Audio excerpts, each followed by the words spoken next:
start on a show famously known for being about nothing, but Seinfeld alum Michael Richards has kicked off a firestorm about a very big something that lies uneasily under the surface right here in this country, race. It all started when he went off on this racist tirade at a Los Angeles comedy club on Friday night. Shut up! 50 years ago, you had you upside down with a fork up your ass. Rolls that out. He's a He's a He's a Oh my God.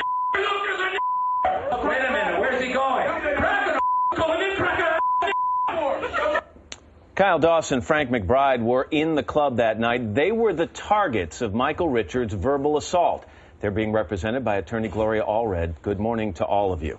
Good morning. Good morning. Well, first we should mention that we asked Michael Richards to join us this morning. He declined our offer. But Kyle, just take me through what happened here. We've seen the videotape. What happened leading up to that videotape? You and a group of people head in there into the comedy club. He was already on stage, right? Correct. So what happened? Like it all started. We went out there for my friend's 26th birthday, and there was a group of maybe 20 of us, and my friend's girlfriend had planned this out for like the last 2 weeks, running out a stretch limo and all that stuff. We were supposed to have a good time. That was our intentions of going there. And by the way, there were white people in the crowd and blacks and age. Yeah. It was a very mixed group. Yeah, our group was very mixed. It was very diverse. We had there was like 4 whites and Asians and blacks. It was a very mixed, diverse group. So as you walk in the room, he's up on stage. Did you interrupt his act by getting to your seats? Is that what happened? Yeah, of course that's going to happen because we came in such a large group, you know, but we didn't intentionally mean to do it. Up on the second story. Second story. It was probably about 15 of us walking in all at once.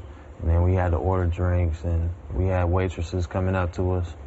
And I guess we were louder than expected. So you think he took offense at the fact that he was interrupted and it disrupted his act? Correct. And so how did he first start to target you guys verbally? The first thing he said was, it was like, oh, all the blacks and Mexicans are here. Oh, he said we have a stupid bunch of Mexicans and blacks that just entered the room. Yes. Something of that nature. So you've been there now 30 seconds or a minute, and you look down and you say, Did you respond to that? No, we didn't respond to that at first because the lady was trying to get her drinks. I was kind of shocked at that. Yeah. So the lady's got her drinks, and then like time went on, and then I said, hey, you're not funny. Which is something someone else in the group said, and you repeated it out loud to Richards on stage. Yes, correct. And he heard it. Yes. And what did he say after that? And he looked at me and flipped me off. This is what the tape didn't show. And he flipped me off and he said, F you, N-word. Flipped you off by giving you the finger. Yeah. Right, and then said F you, N-word. Yeah, correct. And did you respond to that? No, I didn't respond to that. I was in shock. I was like, what? And then he kept on going on. And then everybody was in shock. I looked at my girlfriend and she was like, she was thrown away, her mouth dropped, and a friend of mine, Patrick, another guy that was there, he turned and looked at me and he stood up and he walked over to Kyle like, whoa. What are we going to do about this? Yeah. I've been in comedy clubs, and I know you guys have been in them also, and there are some comedians who just try to be outrageous just to get a laugh. Did it cross your mind that this was just that there was a punchline coming, or did you think this guy was off on some kind of wild rant? At first, we were just in total shock, and then like there was no punchline, and then not only that, then he kept on going.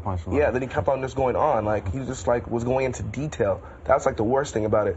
There was stuff in the film that you guys didn't catch. He even said stuff like he has enough money, he could put us in jail. He can buy us. He could buy us, and he even told me, he was like, when I wake up, I'm still gonna be rich, but when you wake up, you're still gonna be an N-word. Yeah.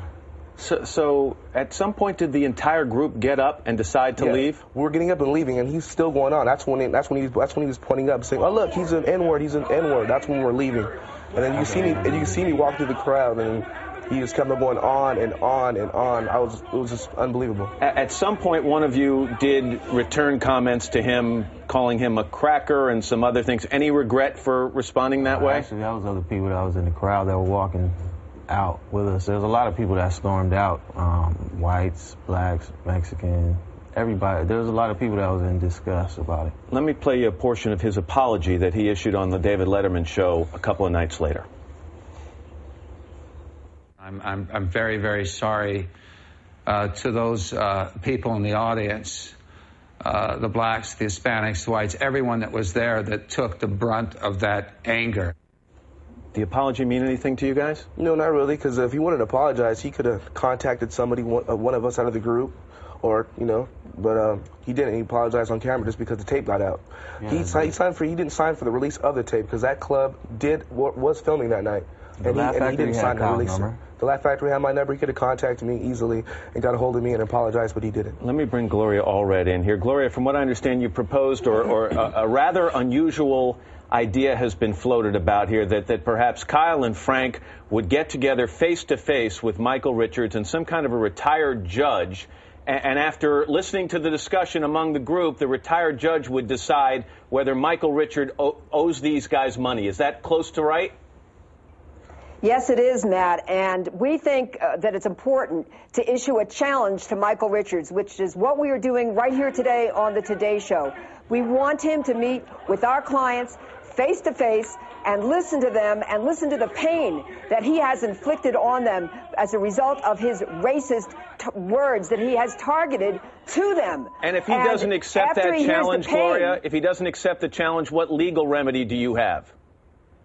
Well, we think after he hears the pain that he has inflicted on them, he should listen to the recommendations of a retired judge as to how much compensation he should pay to them. Because, Matt, if our children took a rock and threw it through the window of a next-door neighbor, we would say to that child, go to the neighbor, apologize directly to the neighbor, and pay the cost of that window that you broke. And we think it's important that he follow his words with deeds. Gloria, let me end with Kyle and Frank. I mean, he clearly has ruined his reputation. He clearly has destroyed whatever career he had left.